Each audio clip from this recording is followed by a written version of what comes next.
The Seattle Seahawks wrapped up their last practice here at the VMAC, and they're on the way to Atlanta. So let's get to the injury report and also some post-practice videos. No penalties, no negative yardage. Right now we're 29th or something like that in the NFL in offensive penalties. So that's just reality. It's not something you want to brag about and talk about, but that's what we have to clean up. And the last 2 days of practice have been very clean, no procedural penalties, so I feel a lot better about that. And then obviously turning the football over at critical times, we got to take care of the ball. You know, we felt like going into the football game, the Niners were, I think 30th or something like that in the league in second half run defense. So we knew there was going to be a bit of a softening process to get to that. And on that first drive, I was very optimistic about what we were going to be able to do. And they're, you know, first half, they're top 5 in the league against your line. So they're good at that. But we knew depth was an issue, and we thought we could wear them down a little bit. So we felt good going into it. In the second half, felt good. Knew we were going to just be able to clean up a couple of fits. We just obviously, you know, didn't get. You got to call the runs, get the run game to come to life to get the respect you need in the play action pass. So I think there's ownership all the way around. Myself especially is, you know, you got to get those things called and protect Gino so you can get the ball down the field and not do predictable positions. Play and make sure we're same page. Talk about possibilities for the next drive and then, you know, move on. So talk to him every series, and then anybody else that we need to get on the headset, and then obviously each position coach has their headset and they're listening and we're talking, hey, make sure you talk to this guy about X, Y, and Z. So yeah, that's constant communication. Six, you know, like, so he definitely has the ability to play big end. Yeah. I think, you know, as we're a rotational D-line, taking reps off other guys as well and giving quality reps to the game is huge, and allowing him, I think, you know, for us it's been hard not to have him.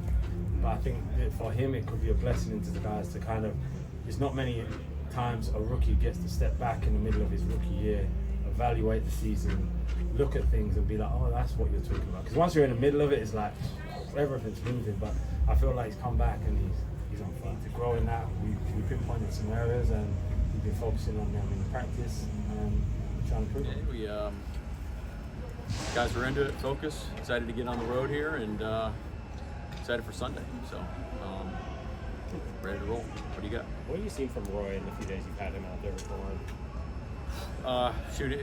As we expected. It's fun to see him. It'll be fun to see him go out there and play. Picked it up really quickly. Just a smart guy, great guy, physical. He's enormous, which is good. You like big players, big, strong guy. So yeah, it'll be fun to see him go and do his thing. How do you describe your situation at corner right now? Yeah, so we'll make a couple moves tomorrow. Fayon will come up, Josh Jobe will come up and play, and then the other guys on the roster will get a great opportunity to go out there and show what they can do. So excited to see them play. If Spoon's not at nickel, then you would see some other guys you might not have seen but have been repping there. So you know, we'll leave the combinations, let them figure that out at this point. But yeah, Spoon will play nickel at some point. Other guys will play nickel as well. So, but they've all gotten those reps. So we should be ready to go. What kind of progress has Jason Peters made since he's been here with you the last few weeks? Good progress. He's not coming up this week, so but we're excited about Jason. He's doing a great job. So go practice on Wednesday and really show what he can do in the run game. So excited for him to come back and get rolling and you know, get those combinations up front with our D-line that we haven't had the last few weeks. Start at right tackle and off we go. Great week of prep. Guys just kept improving since he's gotten here. It's just he's come such a long way in less than a year. So proud of him, and he's got a great opportunity. I know he's excited, and excited to see him go do his thing. Loose and focused. I felt that way this week, and that's where we're at. You know, we got a lot to prove, and we're excited to go have our opportunity and take advantage of it. Same thing we've seen from Kayvon. He had a great training camp. He's a guy that just has a lot of great energy on special teams, and then when he gets his opportunity on defense, position flex, he can play nickel and safety and dime for that matter. So when he gets his opportunity, we'll expect good things from him. A lot more confidence in communicating now that he's really gotten a hold of the system, and he's a guy that affects the football. So got a lot of confidence in Kobe, and he's working really hard. And another guy along with Kayvon, that when he's in there, then we'll be rocking and rolling. So excited to see those guys play.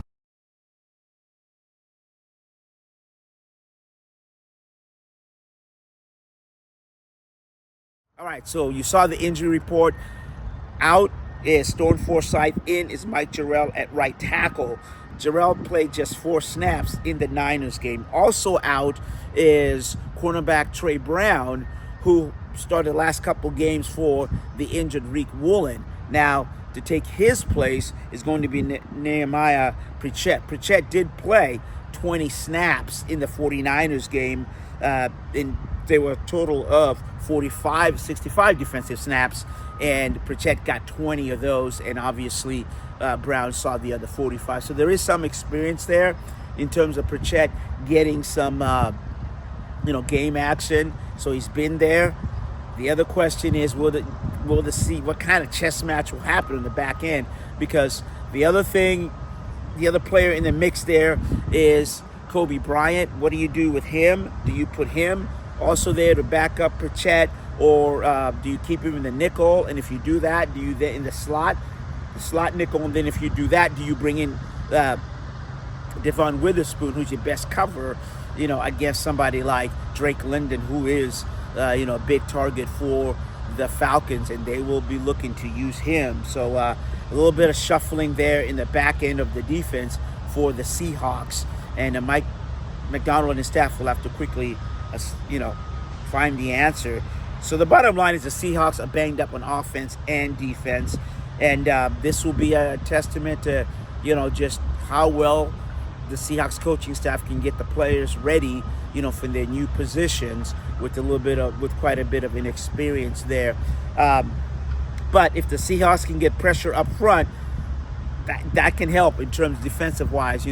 Brian Murphy is back after missing a few games. Roy Robinson Harris, newly signed, he should be back. You get pressure up front, and hopefully you fixed your run fits in terms of your linebackers, how they're able to stop that run. They got to stop the run, the Seahawks do, and then maybe, the back end should be healthy enough and have had enough experience to be able to play. If the Falcons are on 3rd and long, it's a lot better to play that as opposed to if the Falcons are 3rd and manageable. On offense, I just think that the line, we've heard all week, the offense has to play fast, quickly, clinical. When that means the line, that is Connor Williams, Charles Cross, Lincoln Tomlinson, they will have to have a good game on the right-hand side so the Seahawks can create some type of run game, because if it's just going to be a pass game, as I said, the inexperienced Mike Jerrell could be an issue just in terms of Atlanta Falcons pinning their ears back and coming after Geno Smith, because he is going to be hurried and harassed, and so if he can get the ball out quickly, that is if the line can give him enough time. All right, from the VMAC in Renton, I'm Osvita Margarita for the CascadiaSports.net report. Thanks for listening, thanks for liking, and thanks for subscribing.